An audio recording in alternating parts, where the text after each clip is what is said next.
Russell's viper, যে সাপের নাম শুনলেই গা ছমছম করে, সেটাই 4 দশক যাবৎ ধরে বেড়ান এক ওঝা। বন্ধুগণ, আজ তোমার নতুন একটা নিউজ হাজির হয়েছি।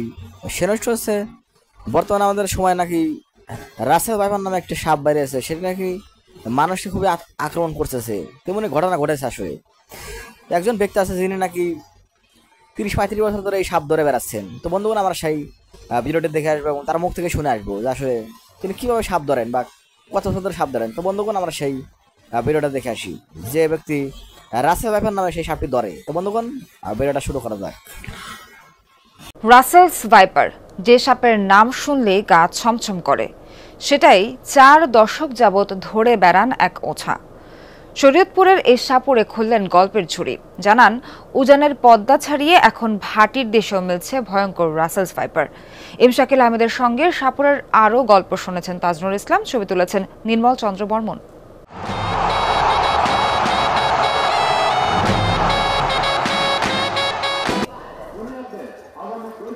মিনু ঢালি সকালের আলো ফুটতেই ডাক পড়ল শরীয়তপুরের সখীপুরের এই সাপুড়ে।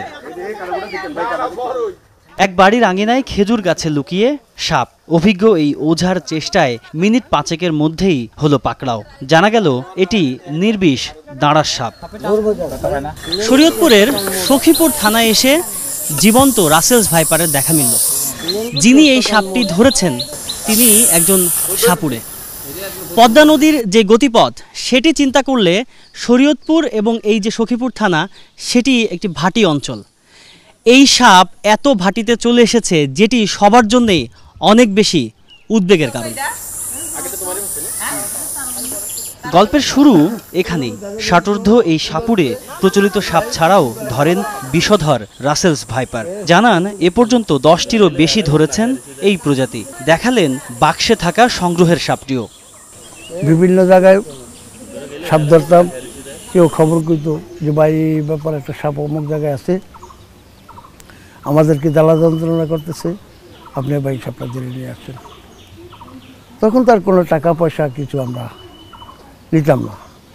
তো এর থেকে আস্তে আস্তে আস্তে আস্তে আমার সাহস বা কৌশল সমস্ত কিছু আর কি বাড়তি থাকে। জানান, মানুষকে উপকারের উদ্দেশ্যেই সাপ ধরার কৌশল রপ্ত। 34 বছরে তার হাতে ধরা পড়েছে কয়েক হাজার। কোদাল দিয়া 2 কূপ দিয়া আপনি টেস্ট করলাম যে সাপটা কি আছে কি নাই। তাই লাঠি একটা সিফটি ডালা ঢুকাইলাম, ঢুকানোর পরে ওই সাপের উপরে গিয়ে পড়ছে মতো সাপে এমন এক শোষানি দিতে, শোষানি ছিল মনে করেন আমার বগলো দিয়ে রাখছিল, দৌড়ে পালাই গেছে। রাসেলস ভাইপার ধরা এই সাপুড়ে জানান, সাপ দংশন করলে ঝাড়ফুঁকের আশ্রয় না নিয়ে কেবলমাত্র হাসপাতালেই যাওয়া উচিত। এখন আমাদের কাছে আইসো না, তোমরা ভ্যাকসিন দাও, ঠিক আছে, আমাদের কাছে আইসো সময় করে লাভ নাই, আমাকে হরান করে লাভ নাই, আমাকে বদনাম করে লাভ নাই। আমরা যাই যা জানি ওই পর্যন্ত কি থাকি। তারপরে অনেক লোক এখনো আমাদের কাছে আসে। রাসেলস ভাইপার সম্পর্কে আতঙ্কিত না হয়ে ঘরে বাইরে সতর্ক থাকার পরামর্শ দেন মিনু ঢালি। তাজনুর ইসলাম, যমুনা নিউজ, সখীপুর, শরীয়তপুর। তো বন্ধুগণ, আমরা সেই ভিডিওটি দেখলাম যেখানে দেখছে একজন ওঝা, তিনি নাকি 30-35 বছর ধরে এই রাসেল ভাইপার সাপটি ধরেন। তিনি নিজ মুখে জানিয়েছে আসলে বিষয়টি আসলে তিনি কিভাবে এই ধরনের কাজ করতেছেন। বর্তমানে আমাদের দেশে নাকি এই ধরনের রাসেল ভাইপার নামে সাপ খুবই আক্রমণ করতেছে এবং অনেক মানুষ নাকি মারা গেছে এই সাপের কামড়ে। তাই আমাদের সকলে সতর্ক হওয়া উচিত রাসেল ভাইপার নামে সেই সাপ থেকে।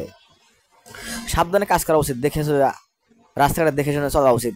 তো বন্ধুগণ, তোমার সুস্থ থাকবে, ভালো থাকবে। আজকে নিউজ শেষ হচ্ছে, দেখাবো না কোনো নিউজে।